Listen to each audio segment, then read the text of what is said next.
Some attributes are way more important than others when it comes to strikers, and it's not the ones you think. Maybe you're going off gut feeling. Maybe you're going off the highlighted attributes on a player's attribute page. Either way, this is probably wrong, and I'm going to show you what the best stats to have in a striker is, and just how effective some of these stats are. And for the most part, it's not what you might imagine. So just to prove my point, let's take two strikers.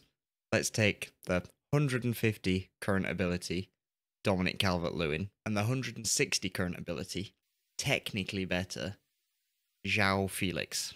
And we're going to put them in two identical teams, two identical formations, everything the same. I've also made two of them each. So there's two Joãos up front and two Dominics up front. Let them play each other over the course of the season. Guess who wins and scores the most goals? In this run, our two Dominics got a total of 81 goals across 40 games, whereas our João Felix has only got a combined total of 51. Again, everything else the same, perfectly controlled test. And this is because, although Dominic Calvert-Lewin has a lower current ability, he has better stats in some of the key ones that really matter. So what attributes really matter? Let's get into this. Two teams, identical players, 10s in every attribute, and I gave the strikers of one team a boost in a set attribute. So in this instance, it was in long shots. And then we looked at how many goals were scored by the 5 strikers in the team over the course of the season and took an average of them all. And I did this for basically all the key attributes listed for forwards in the Football Manager attribute list. So what attribute should you be looking for in your strikers? Let's find out. So first up, the NAF one's averaging under 2 goals per person per season. I'm not going to rattle through all these all. However, a couple of physicals in there, bit of a surprise given the Match Engine's usual favour towards physical skills. Also, composure came down low. I think this is because composure probably works in tandem very well with finishing, and because we just had an increase in composure, we didn't really see much of an effect at all. Next up, the mid-tier. Couple of key ones to point out here. So, one, finishing is not up there in the top lot. It falls very much in the midfield. If you'd have asked me before I started this, I would have said, hands down, it'll be pace. Pace will be the number one thing. Reasonably high.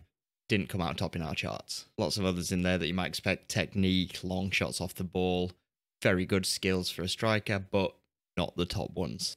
But what this also means is that how current ability is calculated, the biggest effect on current ability for a striker is like finishing. If I increase finishing by 15, the current ability jumps up by 8.